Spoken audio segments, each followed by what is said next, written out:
Denver Broncos, 5-11 last season, missed the playoffs. What are your expectations and your reality? Expecting this team to ask Drew Lock to step the hell aside and let Teddy Bridgewater be the starter. Teddy Bridgewater played himself back into the NFL. I know he's not going to be a top player, but he can be a manager and to a point a winner of a game if you give him the right pieces, which realistically Denver does have. But we're looking at Drew Lock. He's never been anything people cracked him up to be, and there was so much stupid praise. It's like, guys, we know Drew Lock is not the answer in Denver because that's why Teddy came in. Then you look at the fact that the offense wants to have some substantial juice this year. You get Courtland Sutton back from injury, only, really no time at all last year in the NFL. Jerry Jeudy is going to be in his sophomore year, and then drafting Javonte Williams to pair up with Melvin Gordon, I think could be a high caliber 1-2 punch in the NFL. And then this team is going to continue to be great defensively. I think they could be top 10 when you look at Justin Simmons, Kyle Fuller, Bradley Chubb,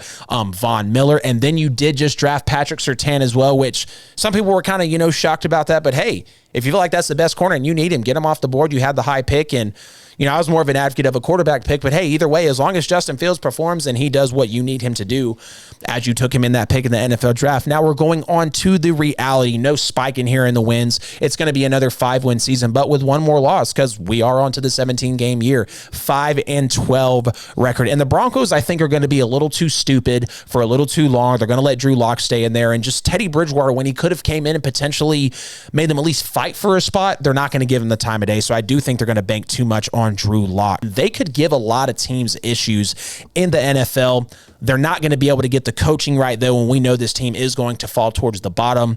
It is a 5-12 team, last in the AFC West. Fees, take us out tonight, man.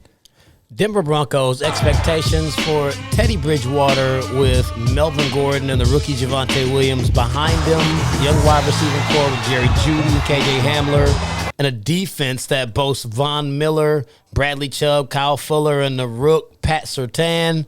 They're expecting 9 to 10 wins and a wild card berth, second place in the division. They definitely are looking for a turnaround. The reality, they'll be substantially better than they were last year, if for nothing else because of the quarterback play. They'll have a very respectable season and a record that actually reflects it. Against the NFC East, I got them going 2-2. Against Dallas, Washington, New York, and Philly. Against the AFC North, I've also got them going 2-2. Their 3 games they get for finishing last place in the division definitely helps them out record-wise. They got Jacksonville, they got the Jets, and they got the Lions. They'll go 3-0 in those games. That's like 3 very, those are cherry-pick games, which will boost up your record at the end of the year. In the division, I got them going 2-4. They'll get swept by Kansas City. They'll split games with Vegas and split games with the Chargers.